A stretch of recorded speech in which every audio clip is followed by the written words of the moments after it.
على شاطئ المحيط الأطلسي، حيث تتعانق الأمواج مع جدران التاريخ، تقف مدينة آسفي شامخة رغم مرور القرون. هذه المدينة العريقة التي شهدت حضارات متعاقبة منذ الفينيقيين وحتى العصر الحديث، تحمل في طياتها أسرار البحر وأساطير البر.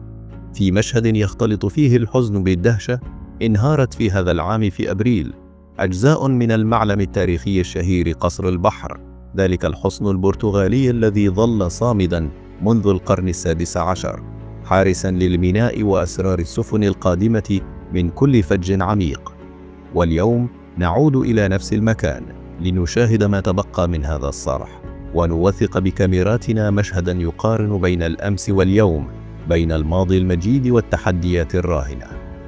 تأسست مدينة آسفي منذ آلاف السنين، ويرجح أن الفينيقيين كانوا أول من جعل منها محطة تجارية على الساحل الأطلسي، قبل أن تعرف الازدهار في العهد القرطاجي ثم الروماني. ومع قدوم المسلمين في القرن الثامن الميلادي، تحولت المدينة إلى ميناء مهم يربط المغرب ببلدان الأندلس وأفريقيا جنوب الصحراء. في القرن السادس عشر، ومع الغزو البرتغالي للسواحل المغربية، شيد قصر البحر ليكون حصنا عسكريا يصد هجمات الأعداء ويحمي الميناء. بني بأسلوب معماري برتغالي مهيب، وجهز بمدافع كانت تطل مباشرة على البحر، مما جعله نقطة دفاع استراتيجية. بعد استرجاع المدينة من البرتغاليين، استمرت آسفي في لعب دورها كميناء رئيسي لتصدير الفوسفات والسيراميك والخزف، وهي الحرفة التي اشتهرت بها المدينة حتى يومنا هذا.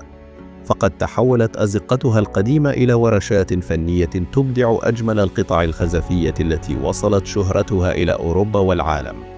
تاريخياً، لم تكن آسفي مجرد مدينة ساحلية، بل كانت شاهدة على تحولات كبرى في تاريخ المغرب. فقد كانت معبراً للقوافل التجارية، وموطناً للصيادين، ومركزاً لثقافات متداخلة من الأمازيغ والعرب والأوروبيين. أما قصر البحر فرغم مرور العصور ظل رمزاً لهوية المدينة، لكن عوامل التعرية البحرية والرطوبة والإهمال أدت إلى تآكل أجزاء منه، حتى جاء ذلك اليوم الحزين حين انهارت إحدى واجهاته المطلة على البحر في مشهد صادم وثقته عدسات الكاميرات وأثار حزن سكان المدينة وكل عشاق التراث. اليوم وبين صور الأمس ولقطات الحاضر نقف أمام رسالة قوية: التراث ليس ملكاً للماضي فقط، بل أمانة في أعناقنا جميعاً.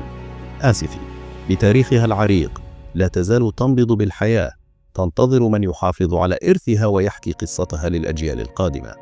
ومن على هذا الساحل الأطلسي تواصل المدينة همسها إلى البحر، حاملة معها ذاكرة حضارات لا تموت.